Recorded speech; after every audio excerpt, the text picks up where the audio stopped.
பாஜகவோட இப்போ 2019 ஒரு அணி இருந்தது, அந்த கட்சிகளை கொண்டு வருவதற்கான வாய்ப்பு. 2024 என்டிஏன்னே இருந்தாங்க. எடப்பாடி அவர்கள் கூட ஒரு பாயிண்ட்ல என்ன சொன்னாங்கன்னா, நாங்க பாஜகவோட இருக்கோம், பாஜகவோட பல கட்சிகள் இருக்கிறாங்க அப்படின்றப்ப இந்த 2 காலகட்டத்திலும் அமைத்த அணியை அமைக்கிறதுலே பாஜகவுக்கு இப்ப சிக்கல் இருக்கோ?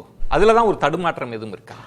இல்லை இல்லை இல்லை, நான் எப்படி பார்க்குறேன்னாக்கா, அங்கே இருக்கக்கூடிய கட்சிகள் அவங்கவுங்களுக்குள்ளே இருக்கக்கூடிய அந்த உட்கட்சி முரண்கள்ங்கிற விஷயத்தில் தான் நீங்கள் பார்க்கணும். இப்போது விஜயகாந்த் அப்படிங்கிற ஒரு ஆளுமை இன்றைக்கி கிடையாது. இன்னைக்கு அதனால் அவங்களுடைய ஓட் பேஸுங்கிறது என்ன எவ்வளவுங்கிறது மிகப்பெரிய கேள்வி.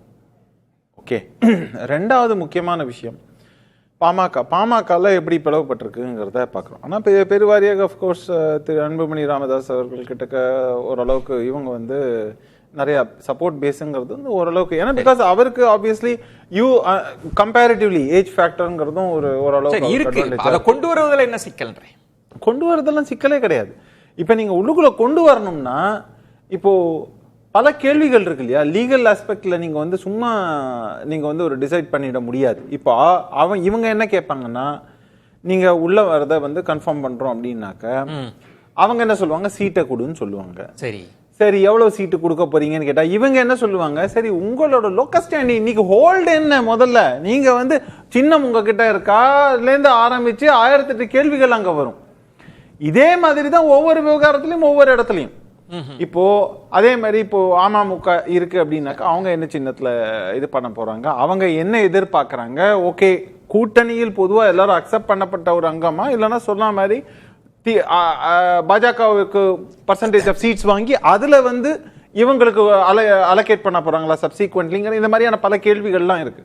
ஸோ அப்படி இருக்கிறதுனால இது அதை தான் சொன்னேன், இதுக்கு வந்து அன்பார்ச்சுனேட்லி எல்லாமே இப்போ முடிஞ்சிருக்கணும், முடியல. பட் ஸ்டில் டைம் இருக்கு எல்லாமே பிலீவ் பண்றதுனால இது வந்து ஜனவரி மிட் வரைக்கும் இந்த கொஞ்சம் போகும். இப்பவே டிசம்பருக்குள்ளேயே உங்களுக்கு வந்து 2-3 விஷயங்கள்ல கிளாரிட்டி கிடைக்கும், குறிப்பா அதிமுக சம்பந்தப்பட்ட விஷயங்கள்ல.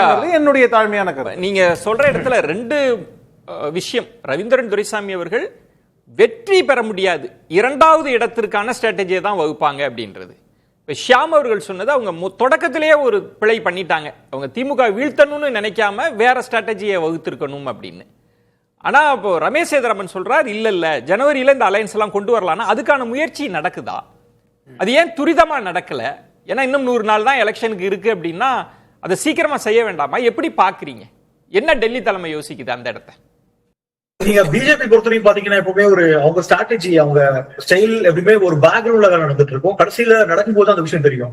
பீகார் தேர்தல் போட பாத்தீங்க அப்படின்னா HIM பார்ட்டியோட பேசிட்டு இருந்தாங்க, காங்கிரஸ் பேசிட்டு இருந்தாங்க, RJD பேசிட்டு இருந்தாங்க.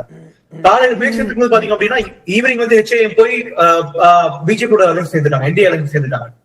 சோ அவங்களை பொறுத்த வரைக்கும் பாத்தீங்கன்னா இந்த மீடியா நரேட்டிவோ அல்லது வெளியே எக்ஸ்டர்னல் நடக்கக்கூடிய விஷயங்கள் கவலை கிடையாது. அவங்க விஷயத்தை பொறுத்த வரைக்கும் ஃபைனல் அவுட்கம் என்ன, எலெக்ஷன் ரிசல்ட் என்ன. சோ அதை நோக்கிதான் அவங்க போயிட்டு இருக்காங்க நினைக்கிறேன்.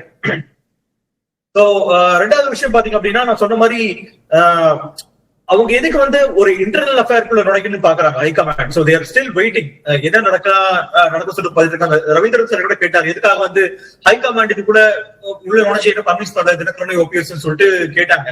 லாஸ்ட் மந்த் பாத்தீங்க அப்படின்னா தொடக்கத்துல OPS அவர்கள் பார்த்தது பிறகு அவரு யூட்டர்ன், நான் எங்க சொன்ன கட்சி ஆரம்பிப்பேன்னு சொல்லவே இல்லைன்னு சொல்லிட்டு அவர் யூட்டர்ன் அடிச்சிட்டாரு. சோ OPS உடைய ஃபேக்டர் பொறுத்த வரைக்கும் பார்த்தோம் அப்படின்னா ஓரளவுக்கு ஹீஸ் பார்ட் ஆஃப் NDA ரைட்னு சொல்லலாம். So Dinakaran is very strong right. இன்னும் ஒரு டிசிஷன்ல இருந்து ஒரு ஸ்ட்ரிஞ்சென்ட்டா இருக்கிறத தவிர அவர் இன்னும் மாறதுக்கான முயற்சிகள் பின்னாடி நடந்துட்டு இருக்கு. அதனாலதான் பாத்தீங்க அப்படின்னா அண்ணாமலையுடைய தொடர்ந்து 2 விசிட்.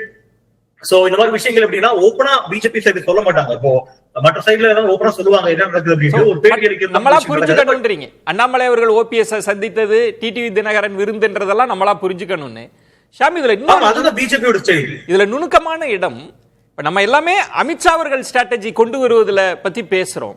அவங்க என்ன நினைக்கிறாங்க, அந்த கட்சிகளின் விருப்பம் என்னன்றப்ப தினகரன் அவர்கள் சொல்றார், 2 கூட்டணிக்கு தலைமை தாங்குகிற கட்சிகள் எங்களோடு பேச்சுவார்த்தை நடத்துதுன்றார். அதன் பொருள் திமுக தவேக, அப்படிதான் நம்ம பொருள் கொள்ள முடியும். திமுக கார்டை க்ளோஸா வச்சிருக்கிறதுனால இந்த கட்சிகள் கமிட் பண்ண மாட்டாங்களா? பாஜக கிட்ட போய் கமிட் பண்ண மாட்டாங்களா? இதுக்குள்ள திமுகவையும் சேர்த்து தான் நம்ம பேச வேண்டியிருக்கா? திமுகவை சேர்த்தா பொதுவாக வந்துங்க டினாங்கிற ஃபேக்டர் எப்போதுமே உண்டு. There is no alternative. இப்ப டினா ஃபேக்டர் இப்ப கூட்டணிகள்ல இருக்கானா இல்ல, விஜய் வந்ததுனாலயும் அது ஒரு காரணமா இருக்கும். திமுக இன்னும் கூட சில கட்சிகள் வரலாம் அப்படின்னு அப்பப்போ முதலமைச்சர் சொல்றாரு, அது ஒரு காரணமா இருக்கும். திமுக கூட்டணியில இடம் வாங்கினா வெற்றி நிச்சயம் ஷூர், அது ஒரு காரணமா இருக்கும். அப்போ பாரதிய ஜனதா முக்குளத்தோர் அனுதாபம் இதெல்லாம் நீங்க கணக்கில் எடுத்தீங்கன்னா ஓபிஎஸ் டிடிவிக்கு முக்குளத்தோர் ஓட்டு வங்கி எப்படி உருவாச்சுன்னா 2021 சசிகலாமா அரசியலை விட்டு ஒதுங்கினாங்க, வாக்கரசியலை விட்டு.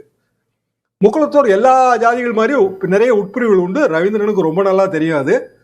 அதுல சேத்தூர்ல இருந்து வள்ளியூர் வரைக்குமான ஒரு பெரும்பகுதி அவங்க செம்பிய மறவர்கள். அவர்கள் எப்போதுமே சசிகலா ஆதரவாளர்கள் தான். இன்னும் சொல்ல போனா இந்த 10.5ல பெரிய அளவுக்கு அதிருப்தி குரல் எழுப்பியதோ அவர்கள் தான். ராம்நாடுல இருக்கிற உட்பிரிவு வேற, எங்க பக்கம் தஞ்சாவூர்ல இருக்கிற உட்பிரிவு வேற. இதுல இயல்பாக வெறுமனே முக்குளத்தோர் அனுதாபம் அப்படி நம்ம பார்க்க கூடாது, உட்பிரிவு கணக்கையும் சேர்த்து பார்க்கணும். இதே மாதிரி ஒவ்வொரு கம்யூனிட்டிலையும் அந்த உட்பிரிவுகள் இருக்கும்.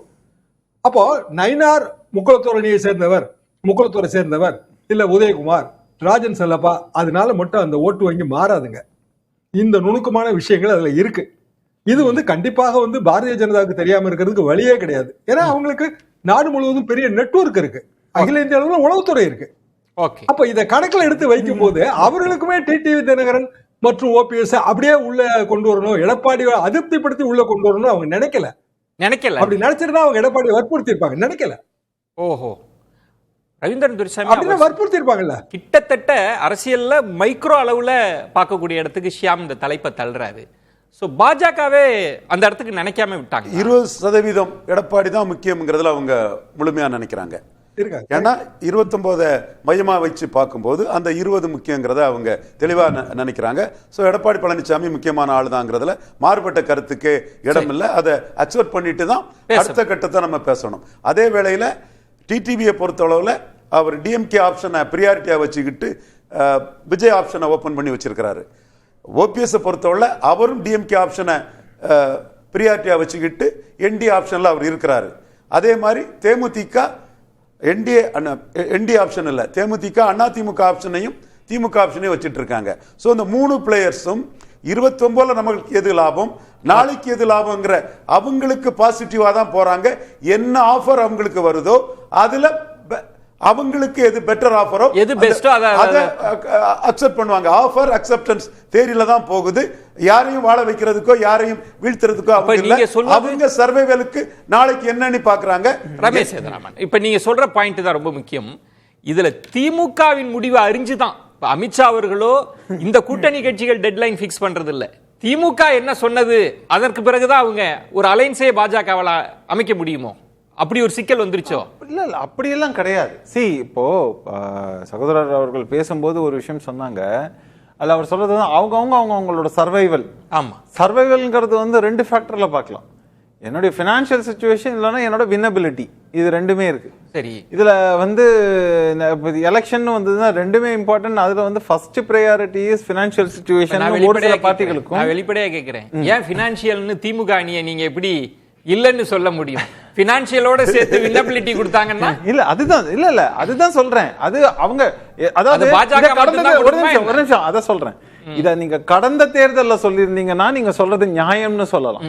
இந்த தேர்தலை பொறுத்த வரைக்கும் ஒரு ஆன்டி இன்கும்பன்சி இருக்குங்கிற ஃபேக்டரி நீங்க ஞாபகம் வச்சுக்கணும். அப்படி இருக்கும்போது தினகரன் மறுக்கிறார். ஆமா, தினகரன் மறுக்கிறார். நீங்க ஆன்டி இன்கம்பன்சினா எல்லாரும் சொன்னாங்க, பத்திரிகையாளர் சொன்னாங்க. 39 தினகரன் சொன்னது அவர் டிஎம்கே ஆப்ஷன் ஓபன் பண்றாரு. 24ல அப்படிதான் சொன்னீங்க. அவருக்கு சர்வைவபிலிட்டி அதுதான் சொன்னாங்க. அது எதுவும் நடக்கலங்கிறத விட பேசலாம் ஒரு இடைவேளைக்கு பிறகு. ஆன்டி இன்கம்பன்சியே இல்லைங்க, ஆன்டி இன்கம்பன்சி இல்ல, அதான் உண்மை.